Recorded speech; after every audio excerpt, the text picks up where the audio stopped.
We do attract great talent, don't we? We do. And we are very thankful for that.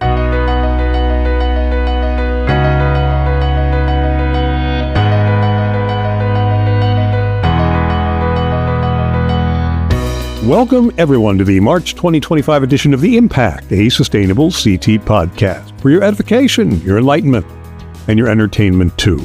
I'm Jim Hunt, Communications Director at Sustainable CT, so if you're looking for someone to blame for this podcast, well, you can blame me.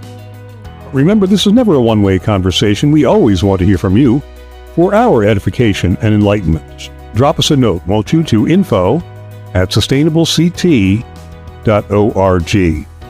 The Impact is brought to you in part by the Hampshire Foundation. The Hampshire Foundation funds partners who are finding pathways to rapidly reduce greenhouse gas emissions or help people build resilience against poverty and climate change, and we are oh so glad they do. Visit them at hampshirefoundation.org. Remember, Sustainable CT is independently funded. We don't have a magical rainbow unicorn money tree, no sir, but you can be a Sustainable CT sponsor. Find out how at sustainablect.org.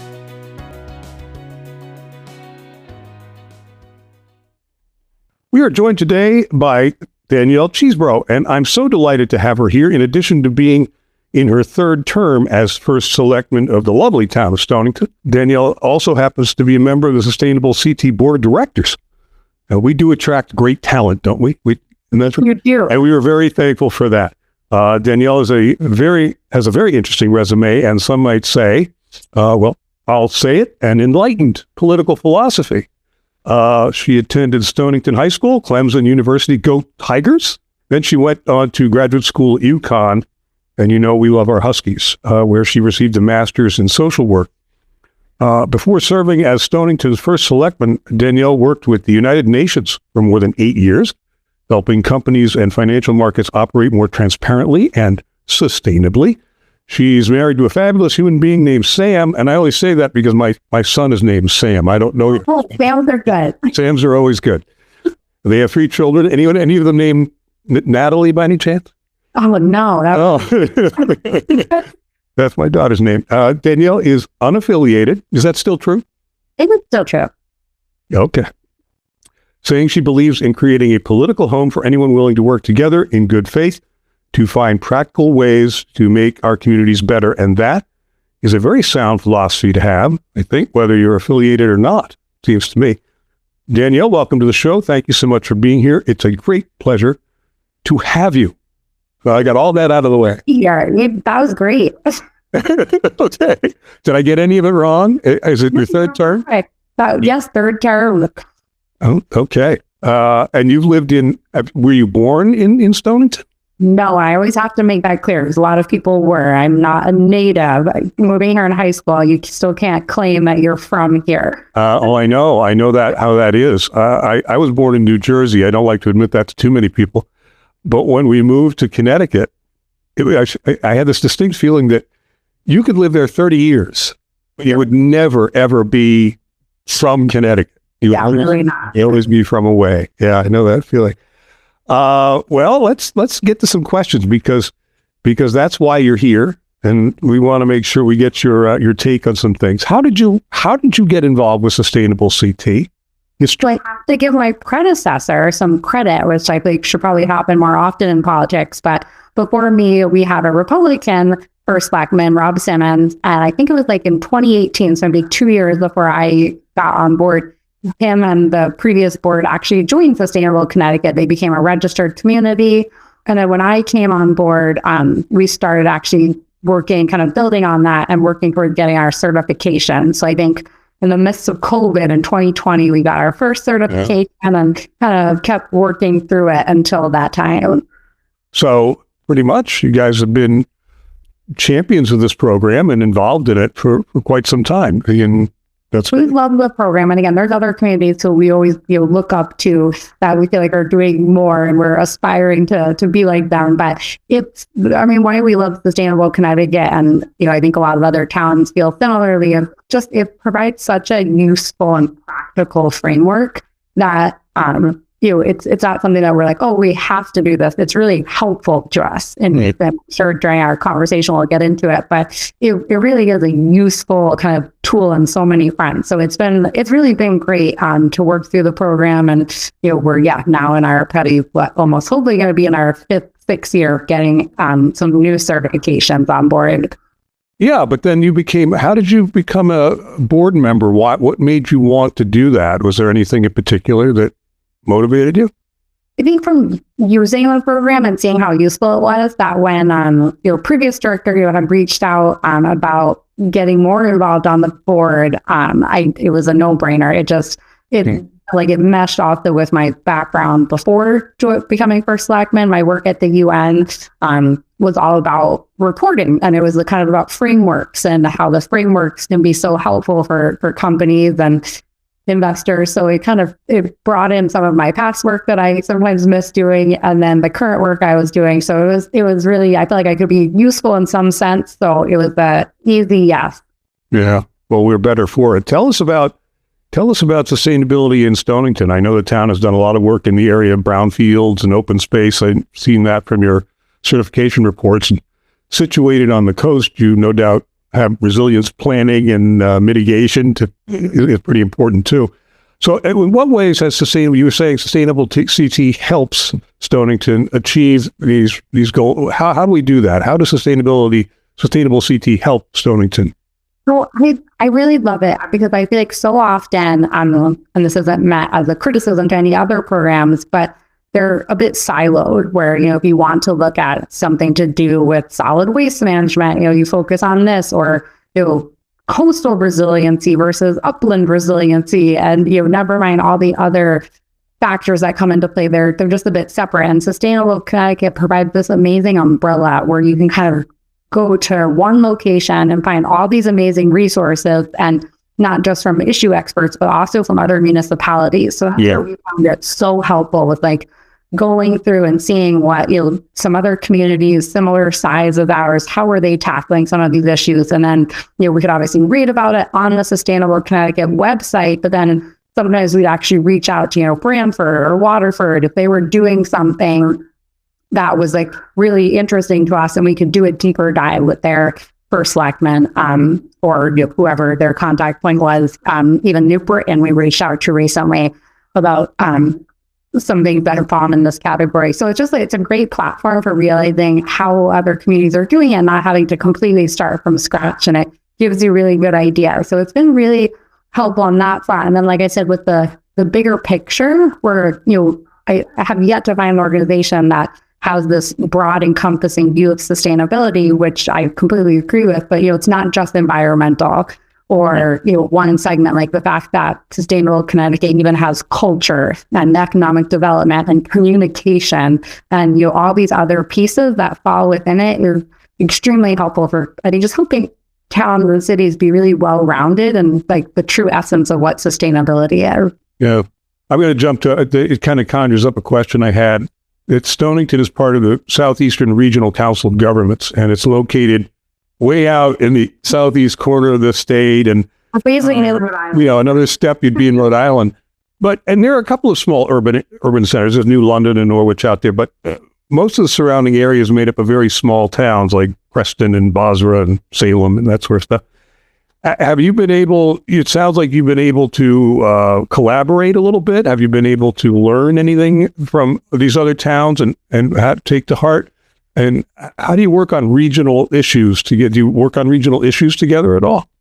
We do. And I love our Council of Government, our COG. And again, we have towns that are extremely different in how they operate and, their tax base and everything. But I feel like having that, kind of Eastern Connecticut kind of pride, we do all come together and work really well together. And it's been really heartwarming, especially through COVID. While we were all very different, we all could learn and help each other. And then on some of these other things, we recognize, while New London as a city might have other needs, and we should advocate for a state for them together with a collective voice. Someone like a Preston or a Sterling will have very different needs, and they also need maybe a different form of help from the state or from our region. And I do think our COG has done a really good job, and the individual members of unifying our voice so we're not kind of pitted against each other. And even recently, not even through the COG, but through CCM, the Connecticut Conference of Municipality, towns and cities, all different sizes, came together to kind of have a collective voice and kind of trying to talk about how state officials can maybe do a bit more to support local municipalities. So that's why I think the local level really is coming together a lot to try and amplify our voice together for our residents. Yeah.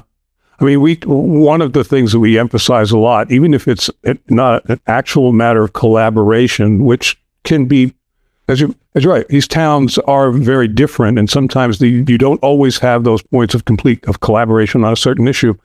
But what we're trying to do is present all the towns throughout Connecticut have these success stories where they've done really well in a certain area, and you can look at the way they did this, even at their paperwork or what they're, how they managed to accomplish certain things, and you can follow that lead. I mean, you having those as best practice examples really works. Has that worked out for Stonington at all in the past?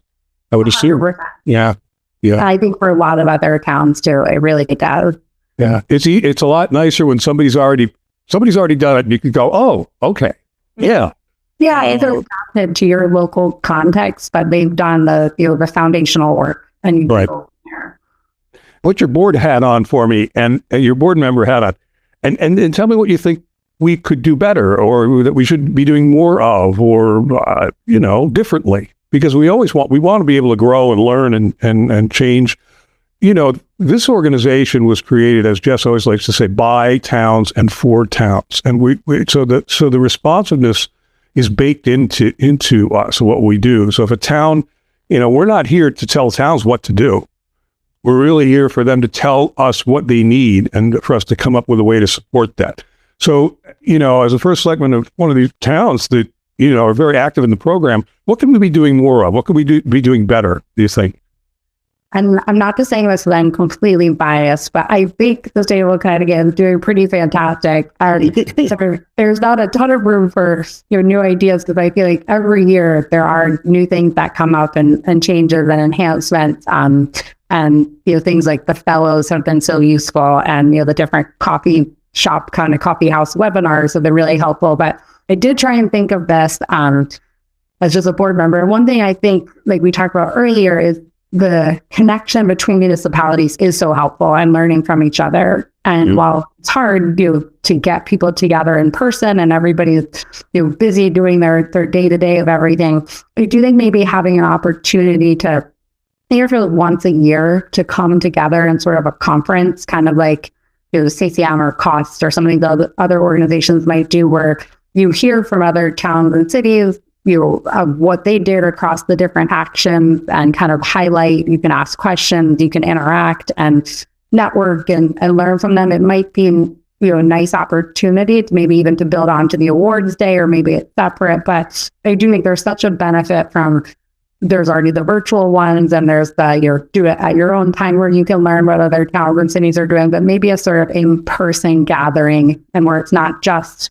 mayors, town manager, first selectman, but kind of solid waste or public works or human services, or the different areas to really all come together and learn. So I will say that one of the other huge benefits I've found is the framework gives us an opportunity to enhance collaboration within our department. So we'll pull, for complete streets, we'll pull our public works, our planning department, and our police all together to sit down and talk about this. And then, we're focused on complete streets, and that's really important, other topics will come up, and we'll be able to form stronger relationships. And similar with other departments, when we'll get together, because it's never just one department really working on something, that the framework and the actions help us to communicate better internally. So I think it could be really nice to have maybe an annual gathering where there's a chance to bring everybody together.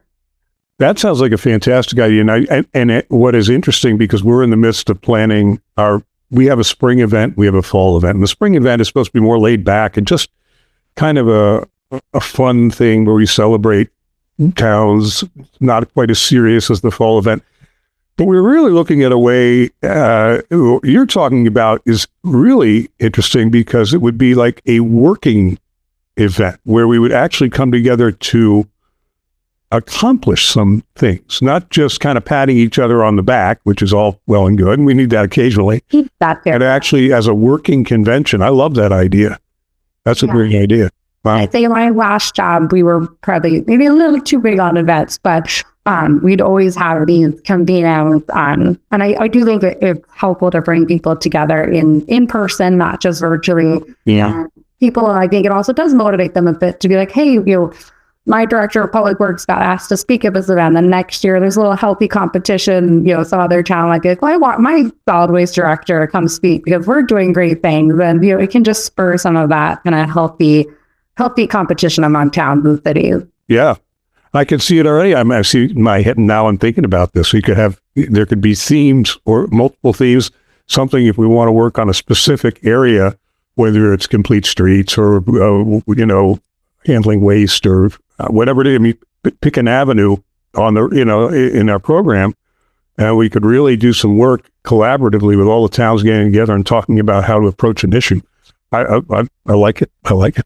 I'm going to put you on the spot. Now, you probably have heard that Eleni Cavros-DeGraw, she's a House rep from the 17th District in Avon and Canton, has introduced a bill with the General Assembly session to fund sustainable CT at $2 million over 2 years. And I got to tell you, I'll be honest with you. It's almost like we're embarrassed. We're looking at our shoes and going, oh, could we, do we really, I don't know, do we deserve this? Should we ask? Can we possibly ask? There are so many needs in Connecticut. We're so well aware of that, of the needs on the ground. And so we don't toot our own horns very well. It's hard for us to talk about how great we are.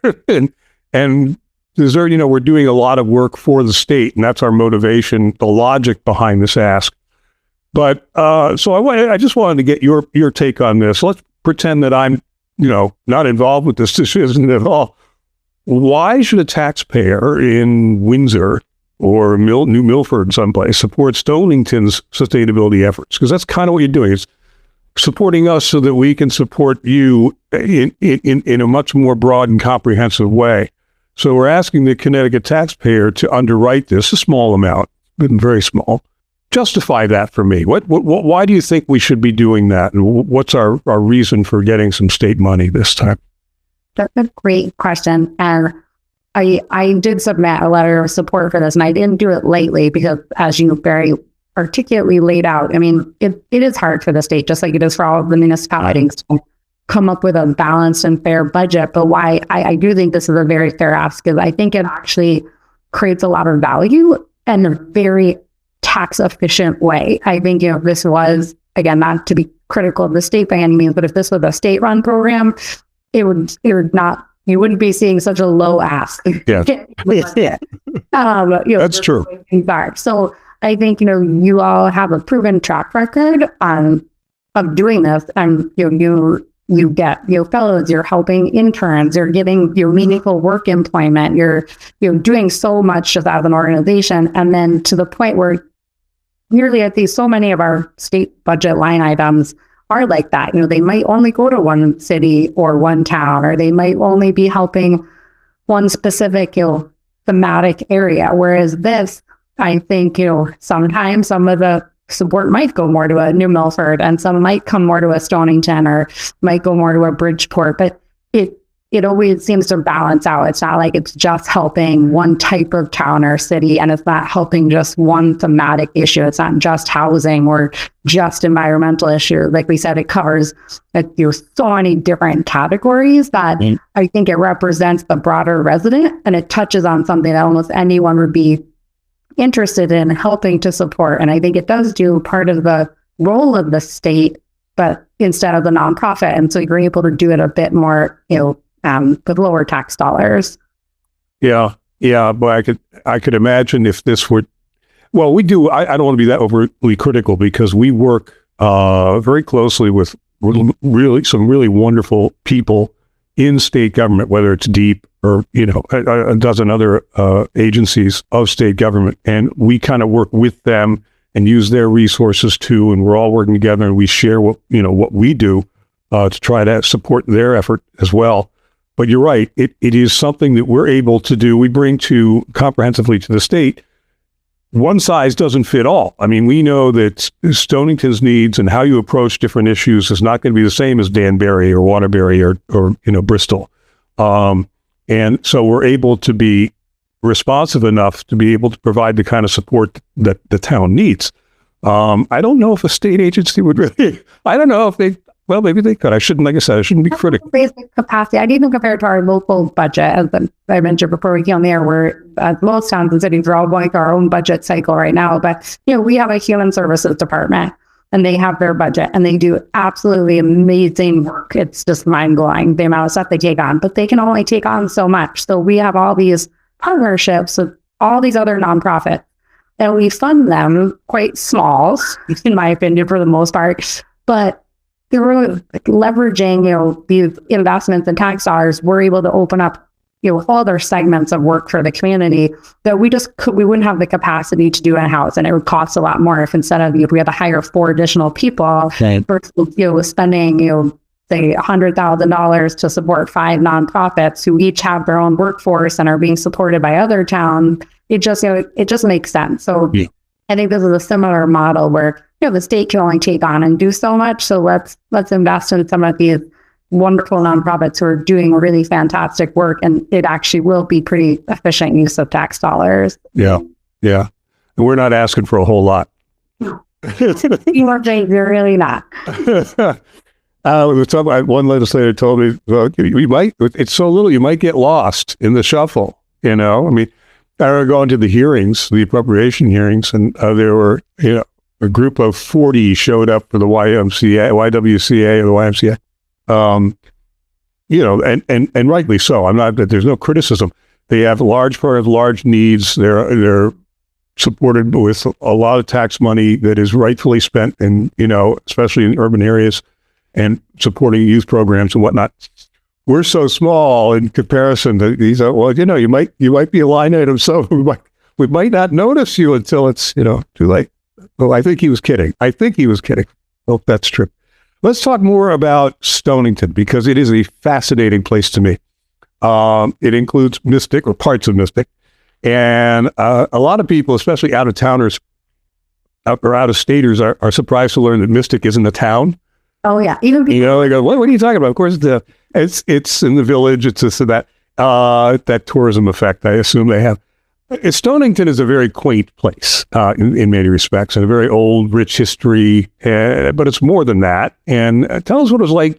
You say you arrived there in high school. What was it like, more or less, growing up there? You didn't last long. You went off to college.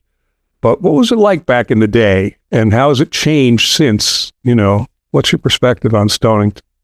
Well, I think most towns and cities, there's expected change. I think largely, again, depends who you ask, but largely it's been for the positive. What two things I would love to highlight are with, say, our restaurant or scene, if you will, has really expanded a lot. Oh, yeah, it has. Of course, that does come with some drawbacks for residents and impacts on our roads, our police, with events and just more tourism. But overall, I think it's been very positive in the sense that a lot of these different restaurants that have come up and the groups behind them are very sustainably minded. So they have been so fantastic with supporting, regionally and across the state, but far. Stonington is home to the last major commercial fishing fleet, which we're so proud of. And they have done a fantastic job with, buying local fish, supporting what's in season, we have a kelp farm on the Pawcatuck River. It's the largest in Connecticut. So we have Kelp Week where they support kelp cocktails, kelp dishes. So they really have been doing a fantastic job trying to highlight the sustainable food aspect, and really creating a whole ecosystem here. We have some nonprofits that have sprung up around it, like Yellow Farmhouse, and they incorporate the schools across Connecticut. So it's been really wonderful just to see how that kind of has sprung up into its own really fantastic area of growth in a really positive way. And then, overall, it's been very positive. Change sometimes comes with certain drawbacks, but overall, I feel, we're very fortunate. We've had investment in our downtown. Our tax base is growing. Yeah. Our population is pretty steady. So overall, I think, it has it it hasn't changed tremendously, but it has been mostly for positive. Yeah. I'm so jaded, I guess. My first thought was, well, you got to have it increases your tax base. That's got to be good. And for you, that was almost like 5th, 6th, 8th, 7th on the list. The fact that it's supporting local farms and local fishery, that's great. I mean, yeah, that makes perfect sense. It defines the town.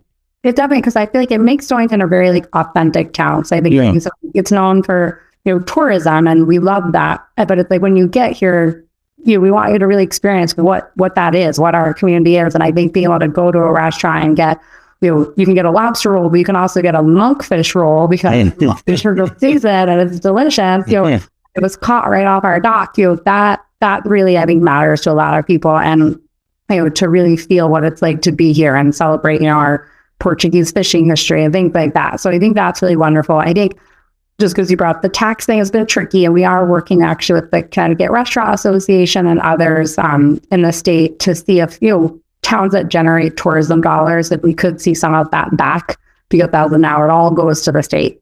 So it does, residents do understandably get frustrated when we have to increase our taxes on sewer, police, roads, and we don't get anything back. It's a little bit of a challenge, but we're working on that. So hopefully we can see a little kind of investment back into towns where that tourism money is generated. But overall, it is a positive. Yeah. So you're a net donor town to the state. You're in this position you're in. Sure. Yeah. Interesting. Yeah, I could see how that might ruffle a few feathers if it came down to it. Busy current budget too, then. Let's take a break for a second. We'll come right back. It's been delightful. We'll be right back. We just have to sell a few widgets. So we'll be right back. We'll return to our program in just a moment. You've been listening to The Impact, a Sustainable CT podcast. And while you're out there tripping the web fantastic, don't forget to join us on Facebook for some fun and interesting stuff. Guaranteed safe for children and pets. Come on, be our friend, won't you? At facebook.com/sustainableCT. And yes, of course, we're LinkedIn. Search for Sustainable CT from your LinkedIn page, and you'll find us right there, being all LinkedIn and media social. And if you're not yet a subscriber to Actions and Impact, the Sustainable CT newsletter, you could be missing out on some very important information to you, to your organization, and to your town. Accept no substitutes. Do yourself a favor and subscribe today, and you can do that where? At sustainablect.org, of course. Sustainable CT has helped communities across Connecticut achieve their sustainability goals, reduce cost, and improve quality of life. But to continue this vital work, we need your support. We're calling on municipal leaders, nonprofits, businesses, and community advocates to join our coalition, urging the Connecticut General Assembly to fund Sustainable CT at $1 million over 2 years. Funding for Sustainable CT will help us expand community support. Add your voice today and ensure that Connecticut invests in a stronger, more sustainable future for all. You can help by contacting your legislators today. Urge them to support funding for Sustainable CT in this legislative session. And please do support our effort on social media. Tag us on Facebook, Instagram, and YouTube at Sustainable CT. And on LinkedIn at Sustainable-CT. Remember to use the hashtag #SupportSustainableCT. Let's make sure our legislators know that funding Sustainable CT is a smart investment in our shared future. Let's get back to the program.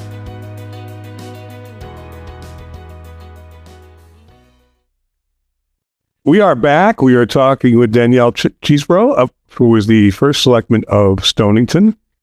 And we're having a great conversation. And so let's, I wanted for sure to ask you, given what's going on in Washington right now, do you think it's possible that people of good faith, as you call them, can still work together for the common? I mean, are there enough people of good faith left to work with? I mean, sometimes I wonder about that.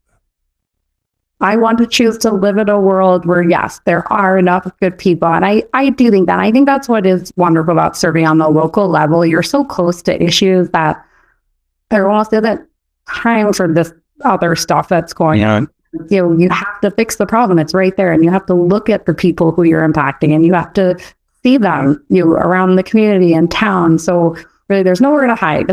You have to address the problem as they're presented in real time. So, and it does give me hope, because I think, just speaking for Stonington, but we do talk with a lot of other towns, and I think it's similar, is, we have people of all different parties, or like me, not in a party, and we all work together. You almost, for the most part, couldn't tell who's in what party once you're doing the work and the job. And people, might have different perspectives. Just like our budget right now, we have people who, want to spend absolutely no money. And once you get into it, it's not because they're being harsh or, unfair. They're really concerned about people living on a fixed income, and they understand every dollar counts, and they think taxes are already too high, and they want to be sure people can stay in Connecticut and live here. And then you have other people who really want to advocate for an increase because they see challenges in the school system, or they see departments being overworked and underfunded, and there's really genuine motivation. So I think when you can actually get the people together, understand the problem, realize we all have to compromise. Like, there shouldn't be any one group who's completely winning. Everyone should leave feeling a little disappointed, but also feeling respected and heard. That's when you're kind of striking the right balance. And I feel like we, for the most part, do that every year. It's just painful. It can be really challenging with some of these different local issues. And, we'll have failures. We won't always win, but everybody still comes back to the table and keeps working together, no matter, you might have been opposed on one issue, but the next month you're working together on something else. And we still see that locally. So it does give me hope that we'll get there. But yeah, it's not without its frustrations and the uncertainty that's happening right now federally. And, some of the impacts we're seeing are really challenging. And a lot of it, I feel like, even with the state, it comes back to being sure we're hearing each other and hearing people who are doing the day-to-day work and are still the impacts of different decision making, just to be sure we're really listening. And all of us who are in public office are serving for the right reasons. Remember why you got here, and it's not just about getting reelected. Like, if you lose an election, but you did the right thing, that's more important than being sure you just keep getting reelected. Yeah, we always say, and firmly believe, that sustainability is not a partisan issue. I mean, it's not a Republican or Democrat thing. It's for everybody, particularly for future generations of whatever stripe. And that compromise, as you say, I mean, compromise is not a dirty word. It's something that we can do as civic-minded people for each other. That said, we're insulated a little bit from some of the madness going on in Washington, but we're not immune to the spillover. And whether that's, economic impacts coming down the road in terms of budget and some of the federal dollars that may or may not now come to Connecticut and impacting our state budget, which then, and everything rolls downhill. Now, then the regional and the town governments are squeezed, and now we're going back to the taxpayers and saying, well, we still have these issues. We still have roads we need to pay. We still have schools we need to fund. So it can be, I know it can get a little testy, but I agree with you. In Connecticut, where it's a little better, where the level of civic discourse has not gone to hell in a handbasket. We're doing okay. Does it make you nervous though? Does it? Because it makes me nervous as a whole, because we're all connected, even though we're not just these individual states operating completely independently. And it does make us nervous, and it does make us nervous about, the ability for people to still come together and be willing to talk, even if they know, like, you're on this side of this and you're on that side. Yeah. There's going to be a point where people aren't willing to come and talk, because that's when things really will fall apart, even at the local level. We need people to be willing to really hear each other and not villainize each other, no matter where they fall on this political spectrum. Yeah. Well, speaking of being willing to hear one another, let's talk about the UN, because that fascinates me too. Tell us more about what you did for that institution for 8 years, and how that experience may have shaped you. I mean, first of all, did you have to live in Manhattan? So we moved. We were in Boston, and we moved to New York when I got that job. And then when we had our second child, we moved back to Stonington. But I kept working there, and I would commute down. And then I ended up, by the end, I didn't have to commute as much, but it was a wonderful job. I got to travel all over the world. It was just absolutely amazing on so many fronts, and just work with so many different amazing people with different perspectives. But my job specifically is part of, the inspiration for getting more involved with Sustainable Connecticut was the whole sustainability piece. And something you just said previously, really clicked again because, we were working with people who, at the end of the day, their ultimate, fiduciary duty was to make money. It was to make money for, pension funds, for people's retirement funds all around the world. I mean, they couldn't sacrifice you. They couldn't say, well, we're going to do the right thing, but lose money. It was very much a, profit return on investment driven industry. But yet they, for the most part, the people we were working with, companies, and investors understood the value of sustainability because it has been proven to make money because it's the right decision. There's so many different facets of it, but whether we were looking at things like improving executive and board diversity because, having a group of people who all have the exact same background and think the same way doesn't actually drive the best end decision-making and profit. You want people with different perspectives and backgrounds because they're going to ask the right questions. They're going to challenge each other and you're going to get better outcomes. And so we worked with different stock exchanges all over the world about how to do, kind of training and education and create databases to help promote board and executive diversity. And again, it was to make money. It wasn't just because, this is a good thing to do, quote unquote, or something like that. It was because there was a return on investment. And similarly, looking at issues of, labor rights and improving whether it's like child labor or health and safety. Again, it might take some time and you needed more patient investors. So we did work also on trying to look more at long-term versus short-termism in capital markets and how things are incentivized. But overall, a lot of times doing the right thing does make you more money. And paying people well and giving them safe and working environments and proper hours.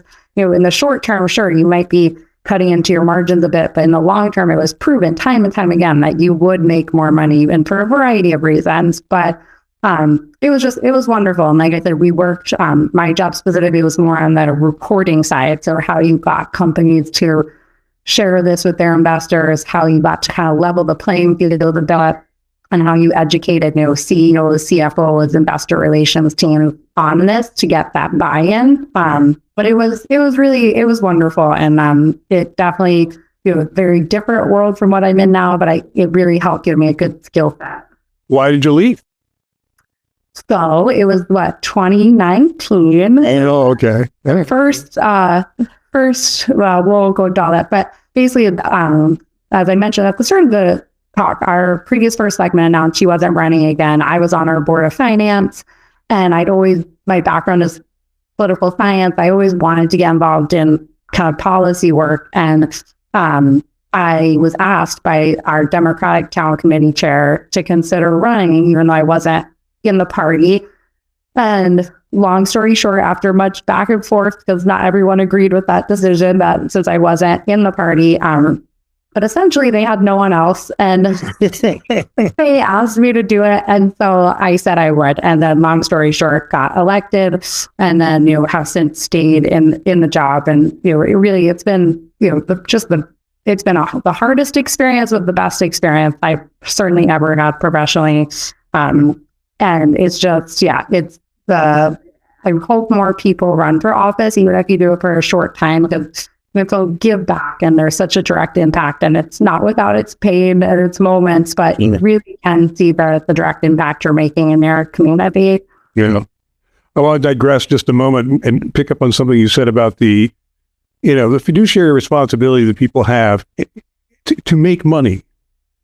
But what a lot of today's leadership fails to understand, I think, from what I hear you're saying as well, is it can be good and good for you. In other words, diversity and a pluralist culture are of practical value. I mean, it's the kind of dynamic that allows you to thrive and create and, and prosper, and not having that diversity or not having that pluralism, it really can be stifling. So, yeah. And I think, again, if you break down the issue to most people and give it like a very, basic day-to-day, think about your basic day-to-day decision-making at local government. Would you really want, 10 people who all have the exact same background, same socioeconomic makeup, same belief system to be making every decision for your town. Like, no, I think the majority of people would absolutely be appalled by that. So why are we not celebrating and encouraging the idea of diversity of thought and background when we're looking at all these other issues? Of course, it's going to play out better. And yeah, we might need more compromise. It might be painful, but we keep going back locally where we say, if everyone is happy, like if a whole group is just 100% happy you did something wrong, because that means there's a whole group somewhere else who is zero. Right. Everyone needs to give a little bit. It can't be an all or nothing. Yeah. So what's next for you? You going to keep running for re-election as long as Stonington will have you? I mean, that's the question.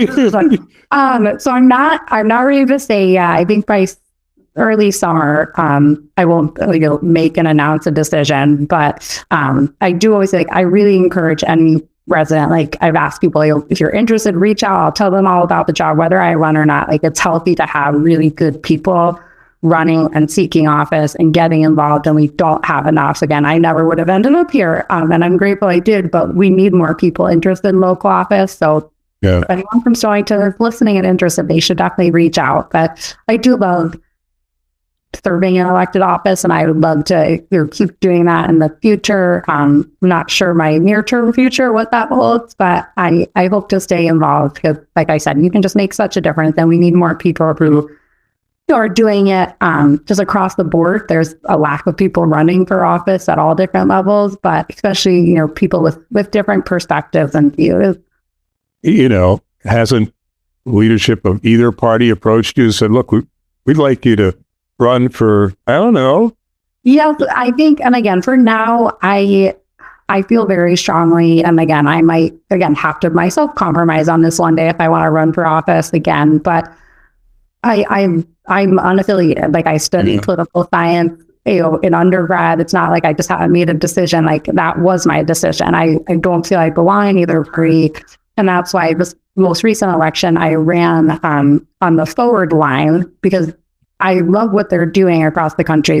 Whether you're Democrat, Republican, unaffiliated, anything, they're supporting you as long as you agree with certain principles for governing. And I love that because I feel like for me, and again, I think something like 40% of registered voters in Connecticut aren't in either party, and we don't really have a great way to get involved, and it's really challenging, and we're blocking out 40% of the population who might really want to be involved, and it's very challenging to get involved if you're not in either party. So I like the idea of trying as best we can, for as long as we can, to at least put up some, fight to help people who are, in that same boat to try and find a way to get involved. So as long as I can, I will stay unaffiliated, and I'm still involved with Forward, and I love the work they're doing, trying to fill a lot of local, board seats or council races across the country, and kind of working local up to hopefully, create some momentum there. But we'll see what the future holds for all of us. Yeah.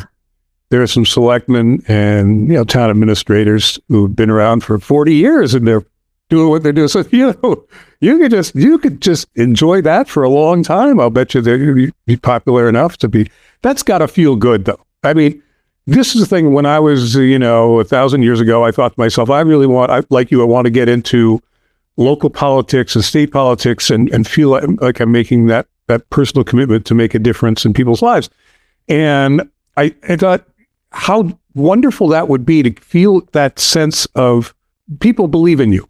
They trust you enough to reelect you. They've seen what you've done. They like what you do. They want to reelect you. That's going to feel pretty good, right?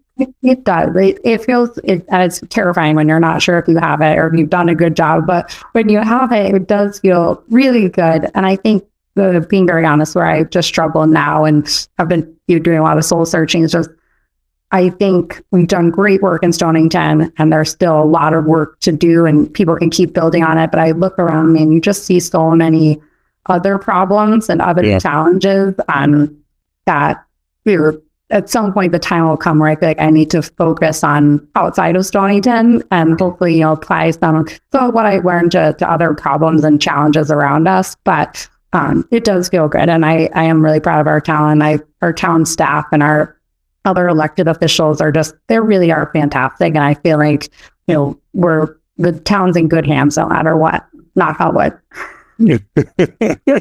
Well, part of your role is to leave it, better than you found it, right? That's the whole idea. Yeah. And speaking of feeling good, and one of I guess the standard question on this show is, what makes you hopeful? What makes you look at the future and say, this is going to be okay. Things are going to turn out okay. Do you have that sense?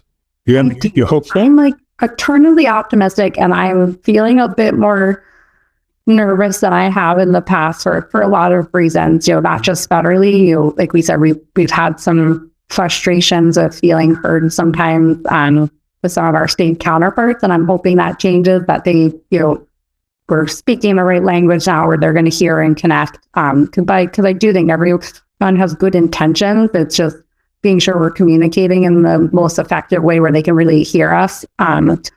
But I do feel overall hopeful, and I think it does come down to, like we said, that you know the people in your community and you can see them, and it's easy to say things are spiraling nationally for many different reasons, but you see people who might have very different perspectives, but them and they're good people and they would do anything for the community, and that does give you hope. And I think, like I said, as silly as it is, but like budget season, it drives me crazy. It's exhausting, but it gives me hope because it's this annual exercise of compromising, prioritizing, giving up, finding creative solutions. And, every year we've so far come out okay. And we've come out still able to all work together and function. And, it gives me hope that we'll be able to do that on a broader level. But we need people to get involved and not to, like we said, not to villainize each other and not to be so either upset or despondent or angry that they stop working with people. Like, we have to seek out people who think differently than us and really try and challenge ourselves to work with them. Yeah. I mean, there are a lot of challenges to local governance, as you well know, I'm sure. But part of the great joy of that is walking out your door in the morning. Literally, you're seeing the fruits of your labor. You're not separated from what's going on, literally, physically. You're walking down the streets that you've figured out how to get paved. You're dealing with families, whether they're in crisis or whether they're celebrating some element of the town. It's a very immediate effect. You can say, I had a hand in that. I helped that. I was part of that. I don't think you get that from any other level of government, right? You don't. No, that's very true. And it's something to really think about. It's like that. Yeah. And the team environment is strong because, like you said, you can't do anything on your own, especially in local government. It's not like you're out there. It literally takes the police working with public works, with human services, with our solid waste department. It's through everyone's collective effort that we're able to make these things happen. So that team environment really does kind of lift your spirit. Well, in the time that you've been in Stonington government, especially as First Selectman, what are you proudest of that you've been able to accomplish, you personally? And really, I understand you work with everybody else and everybody has a hand in stuff, and kudos to everybody. But what are you proudest of that you've been able to accomplish there? So hard. I feel like when you're a sustainable Connecticut answer about funding, it's hard to think about yourself. But yeah. I think some of it is the team building. And I think, again, it wasn't just me, but that was a priority of mine and again, there's still more to do, but trying to get our different departments and different elements of the town to come together and work more closely. And I think we've come a long way, and I'm really excited about that. And I think it benefits everyone.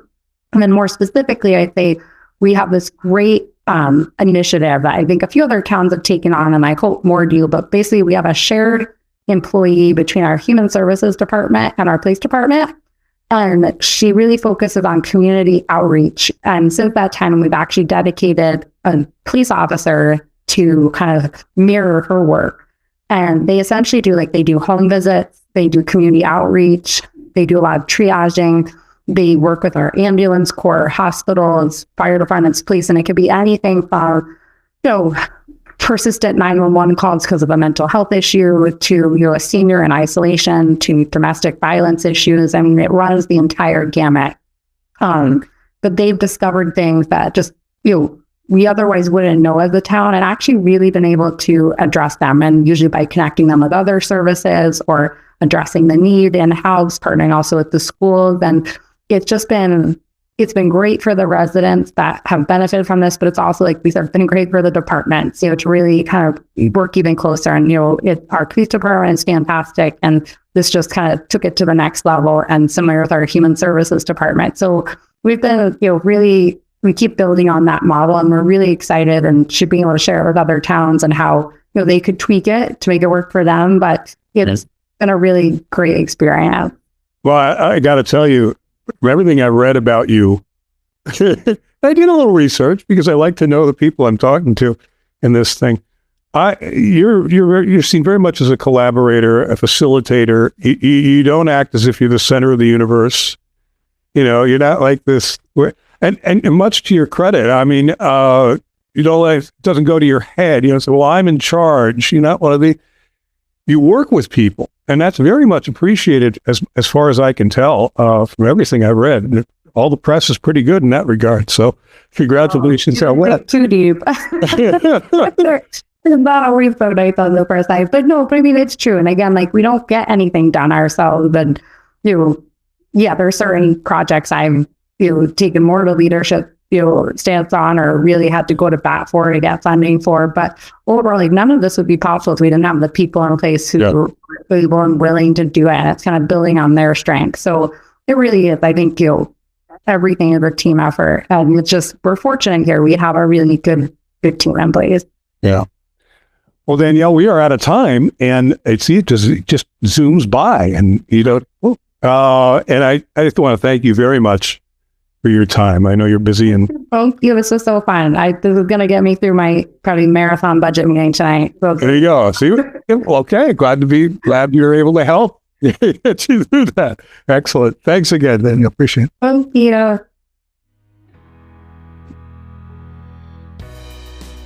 We hope you've enjoyed today's edition of The Impact, a Sustainable CT podcast. As always, this program is recorded, produced, and copyrighted, by Sustainable CT. Thank you for your interest. Thank you for listening. Thank you to our sponsor, the Hampshire Foundation. Thanks to Danielle Chesebrough for everything she does to make Stonington and Connecticut and our world a better place. And thanks to everyone for taking local actions that have a statewide impact.